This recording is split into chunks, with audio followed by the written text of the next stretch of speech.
We're in Torah Samach Vav in the 4th paragraph of Dalid.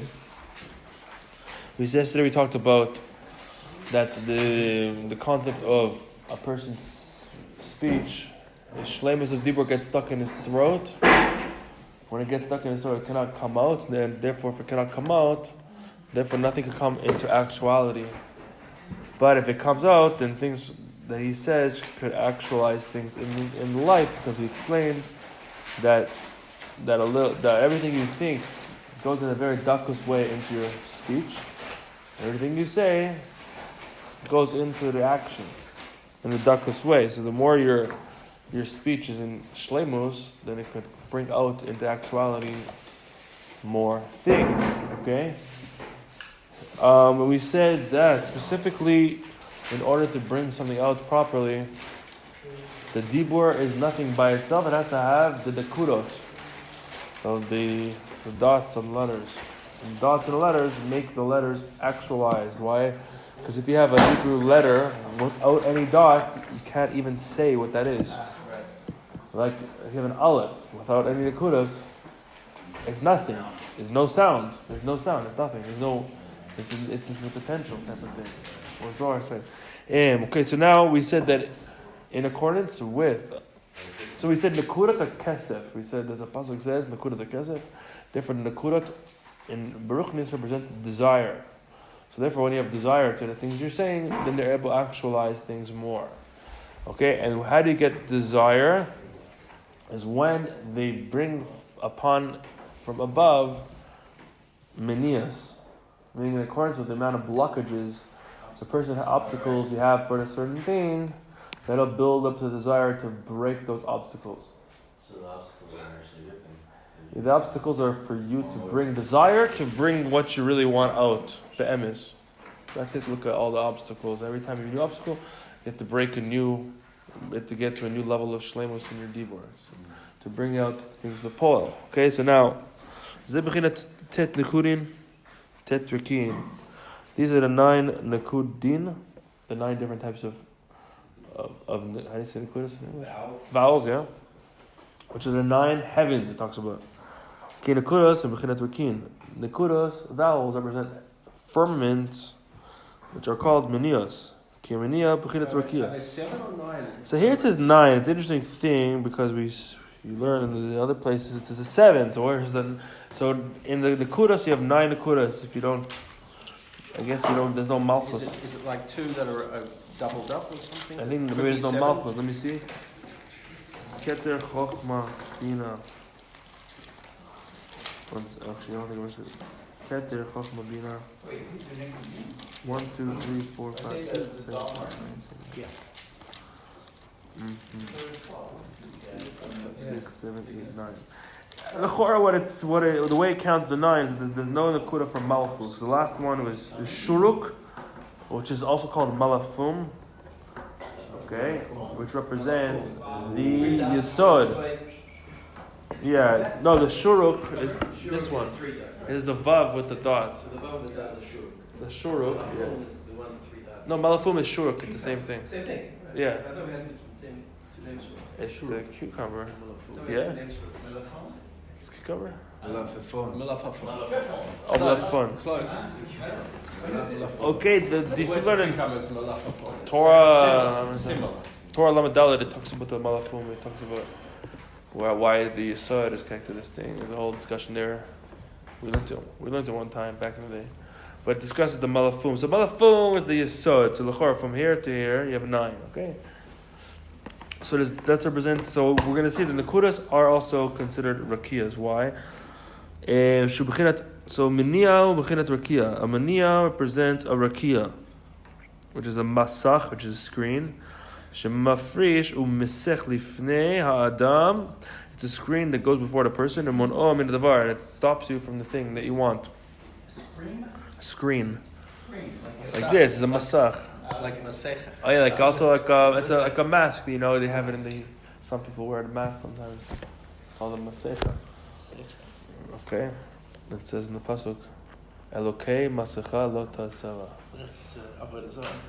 The God of the mask, don't make yourself.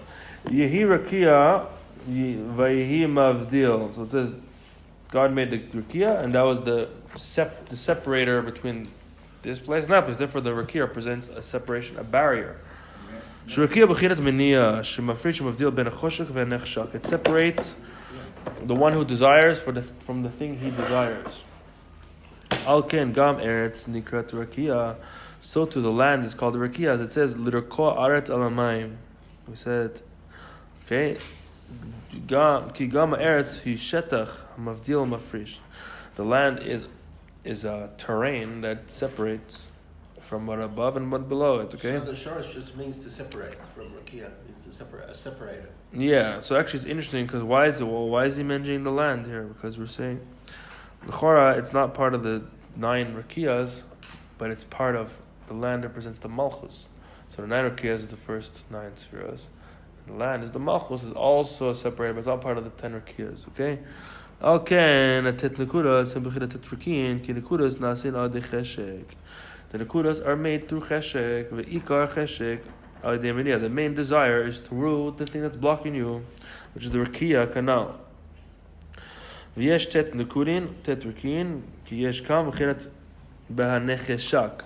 There's 9 different nekudas, which are the 9 heavens, because there's different types of things that a person desires. Because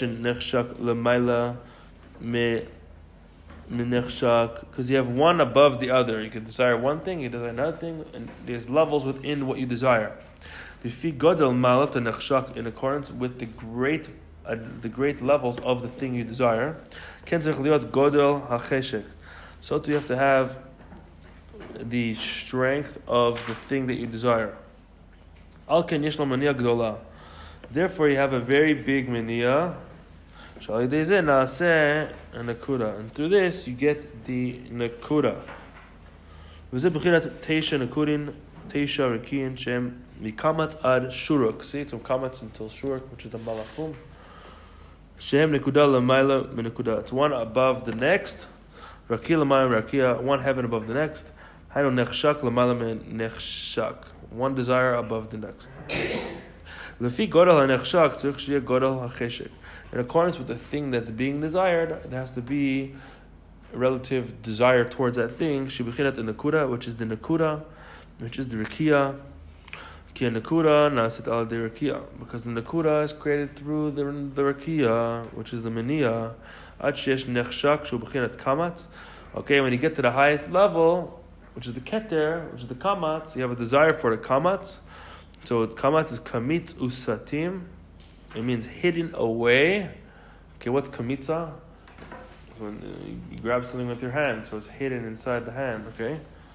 Shubachinat nakurat kamatz. Shulamam we call nakurat is the highest level of nakurat. Tianechshak kamitz ustim od, because this thing that you desire is very, very hidden away. So you want to basically get to the level of desiring the most hidden thing, because it's the most valuable thing to desire, and therefore to get to that thing that you will desire at the highest level will bring about the most amount of maniyas to get that. Yeah, okay. Because it's the heart. Then the desire pushes to that. Yeah, so the desire pushed there, but it's hard to make it up to that level because you'll be pushed away by all the blockages to get there. But so that If you really want it, if you still really want the truth, highest. Okay, so now what is he talking about? What's the desire of the keter? I don't have any idea. It's a Torah that's satim, the hidden Torah. It's the hidden Torah. That's what it is. Because you can learn a lot of the things, and you need to push past to get more and more and more, in more depth inside of the Torah that you can get. Whatever a person desires in truth, he for sure could bring it out from potential to actual. Nothing could stop him. No blockage, no unnatural circumstance. He has to have a very big desire in accordance with what he desires. This you can understand from the blockage itself. When you see the meniya getting really strong, and it spreads itself and stands before you, and it stops you a lot. You should know that whatever you desire is very big because of this big blockage that's putting itself in front of you. You have to strengthen yourself. You have to be very, very strong in it. In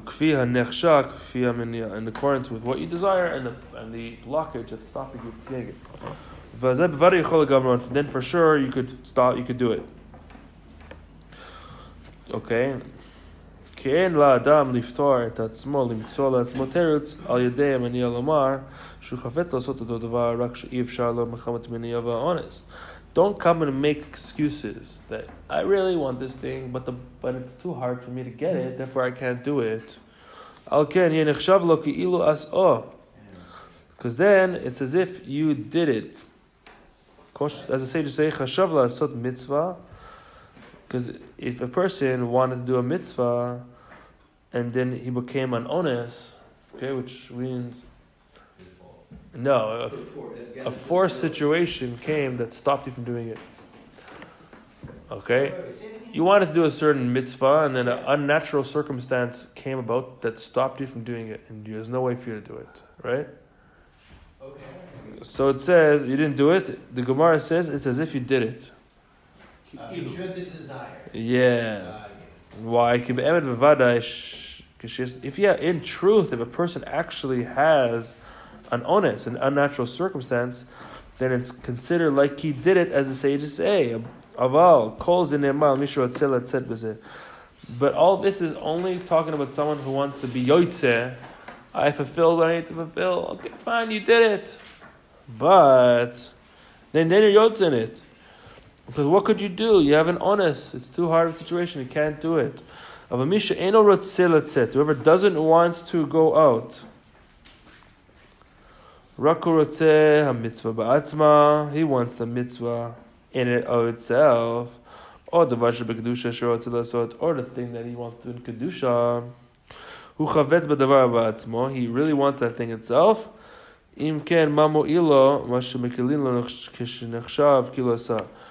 Well, how does it help him if he says, "Oh, I'm yotzeh on that thing, I'm good now"? It doesn't help him because he didn't actually do it. It doesn't cool his mind off at all. He really has a strong desire to do the thing itself, the mitzvah itself, and not to be yotzeh as a ki'ilu, like as if he did it.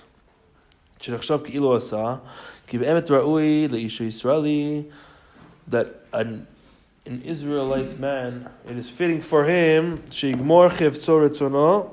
he should finish his desire and his will in all matters of kedusha from koch to poil.